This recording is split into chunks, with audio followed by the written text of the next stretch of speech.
NBC's coverage of the NASCAR Winston Cup New Hampshire 300 is brought to you by Behind Enemy Lines. On November 30th, it's time to cross the line. By KFC. There's fast food, then there's KFC. And by Suzuki, maker of innovative motorcycles and all-terrain vehicles.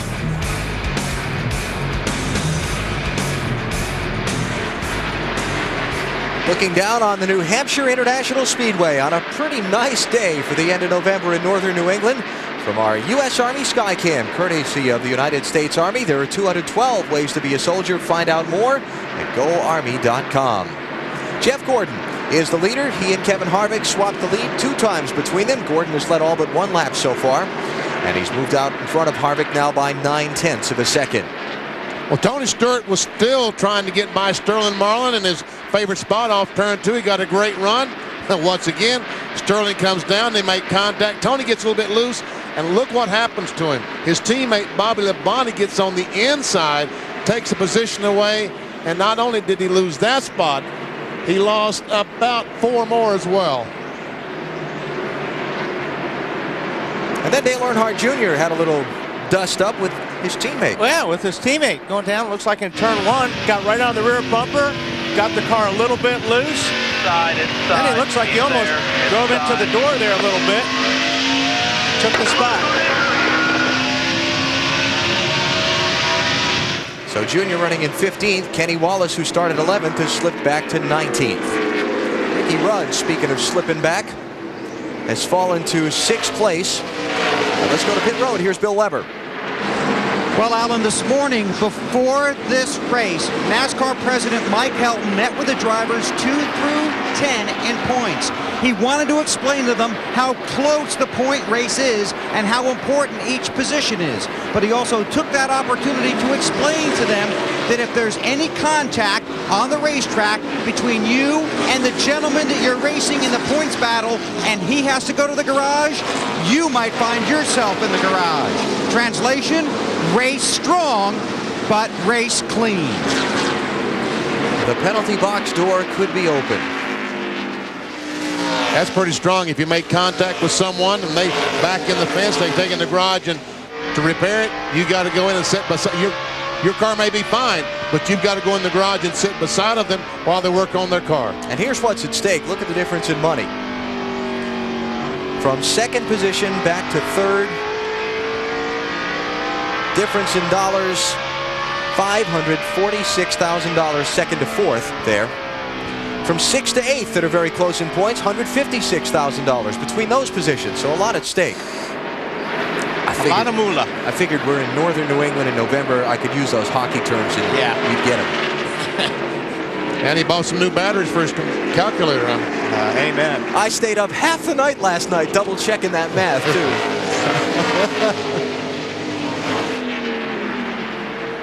Rusty Wallace, 7th place in the 2 car.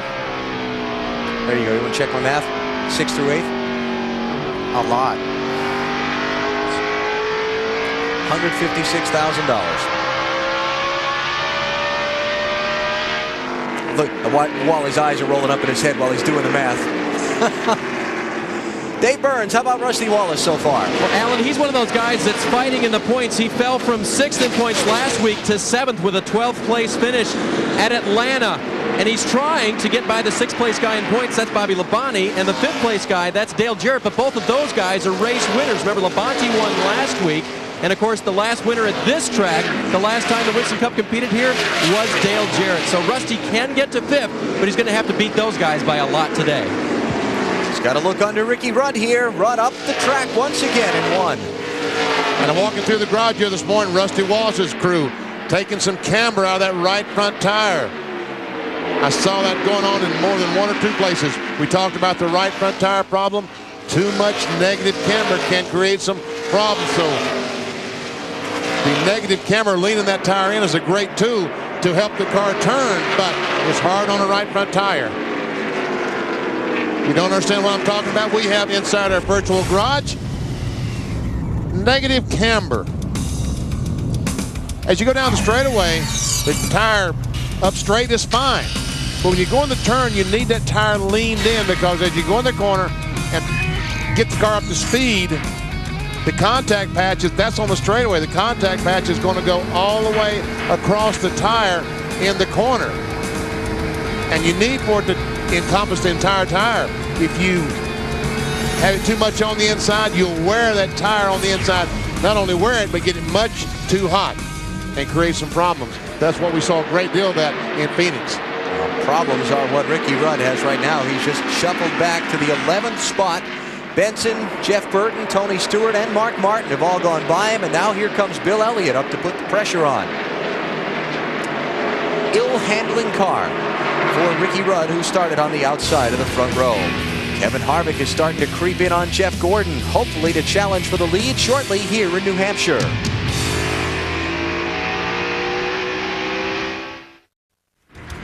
It's the New Hampshire 300, the season finale for 2001 for the NASCAR Winston Cup Series from the New Hampshire International Speedway.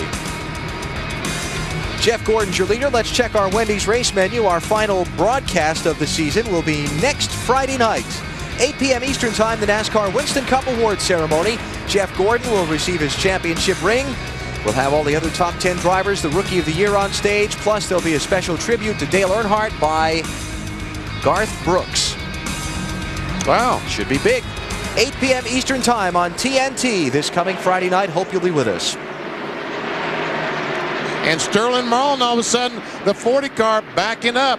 Rusty Wallace gets by, and the Johnny Benson gets by, and now Benson on the inside of Wallace.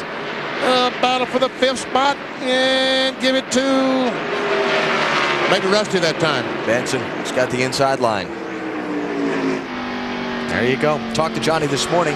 Thought they had a really good race car. Well, we've shown a lot of Tony Stewart scuff-ups in the opening laps. Guess what? We got another one. Comes off turn 4. Oh, just lays that thing up against the wall. And here he comes after Sterling Marlin. It doesn't seem to be slowing him down any. At 7th place he just took. Here comes Mark Martin in the 6. Another guy who had a really good car in practice this morning. I watched Mark this morning, and his car was really fast after about 40 laps, 45 laps. He was second best in practice this morning. Mark started back in the 13th position and is now in 8th. Is today the day? 61 races ago was the last time Mark Martin won. Kevin Harvick had been closing on Jeff Gordon. Now he's slipped back, and he's going to lose second place as we got a car in trouble. It's Michael Waltrip. Right front. Well, at Phoenix, it happened on lap 30, and guess what lap we just completed? Yes, sir. 30. And that shows all the signs of a right front issue. Yeah. Aside of the fact that it's all caved in, but that was the corner of the car he hit with. Got to get it up. That jack will not go under the car. They've got to somehow raise that. Marty. And you're right, Benny. They can't get the jack into the car. That's the biggest problem. Michael said nothing. Slugger Labby, when I went by him this morning, was considering taking out some camber. And these guys are one of the cars that had a problem with too much camber at Phoenix. Not too much camber, but they cut a right front at Phoenix when they blew it. So I don't know if that was a problem here or not. We'll have to talk to Slugger to find out. But a lot of right side damage as they just now get the car up. And they're looking under the right front wheel well. That is Slugger Labby at the very front of the car. That's his crew chief trying to see exactly what the problem is and see if they can get this right front tire off to get the car off pit road. Well, they got more problems than just a tire. I'm sure they've got bent control arms and everything. As a matter of fact, I thought I saw Slugger Labby telling the crew to take the car back to the garage area. But right now, here's all the cars coming down pit road after 30 laps to check their right front tires. Only one that stayed on the track was Kyle Petty. Matt? Johnny Benson finally got by the 2-car Rusty Wallace. He pits in the 5th position. He says his car is good, but is tight. So they're going to make a track bar adjustment, go up half a round to Bill. Jeff Gordon is in, 4 tires and fuel here for the 24. His car is a little bit loose. Going to make an air pressure adjustment in the right rear. Gordon has the #1 pit stall on pit road. Easy out. He's got 4 tires. He's on his way, followed by the 40. Bobby Labonte said that his car was spinning the right rear tire coming off the corner, so they made an air pressure adjustment to the left rear. Also made a wedge adjustment on his car to hope to correct that situation. Alan? All right, Dave, thanks. I mentioned Kyle Petty did not pit. Ricky Craven did not pit also, so they've stayed on track and will take the top 2 spots. Let's check how they came off the pit lane. This is our camera at the scoring stripe at the end of pit road. See, Jeff Gordon wins that race. Sterling Marlin and Rick Mast. Dale Jarrett, Kevin Harvick, Labonte, and Ward Burton. I believe Rick missed his pit stall, VP, so he came back around and he's on pit road now. Under caution here at New Hampshire.